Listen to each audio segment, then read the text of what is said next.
Hello everyone. Today I'm going to talk about what I think is one of the most interesting subjects around today.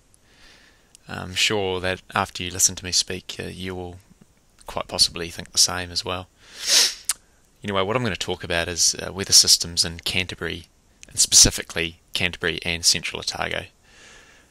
Before we get underway, let's just say that I'm probably in a position to talk about these weather systems, having spent numerous summers in Central Otago, and now as a permanent resident of Christchurch, I'm pretty experienced with the weather that goes on in these particular regions of New Zealand.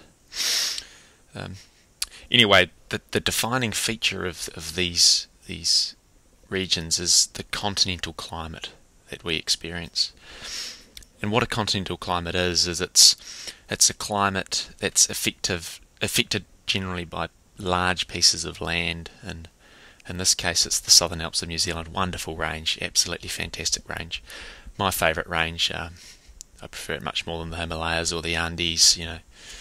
Much better range. It's in New Zealand after all. And what the continental climate is it's very dry, it's very warm, and we experience very low levels of humidity.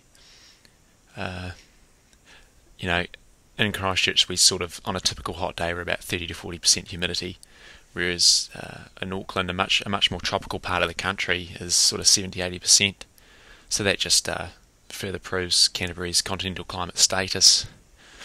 And one of my favourite features of the continental climate, in Canterbury, is the prevailing northwest wind. Fascinating wind. Around spring we every second or third day we get a howling nor'wester, and it's defined by very warm and strong gusts. They even have a runway at Christchurch International Airport dedicated to this northwester, runway 29. 29 is effectively just the bearing, so 290 degrees, which you can look on your compass now, it's nor'west. And the planes they come in, they swoop in, and they battle into this nor'wester. The Singapore Airlines 777 is not allowed to land on this runway. It must go on runway 2, and sometimes they've had to bail out that the nor'wester is so profound. That just further illustrates, how strong that nor'wester is, and the continental climate that we live in Canterbury. Anyway, I hope I've given you a quick insight into the weather systems in Canterbury, and thanks for watching. Peace out.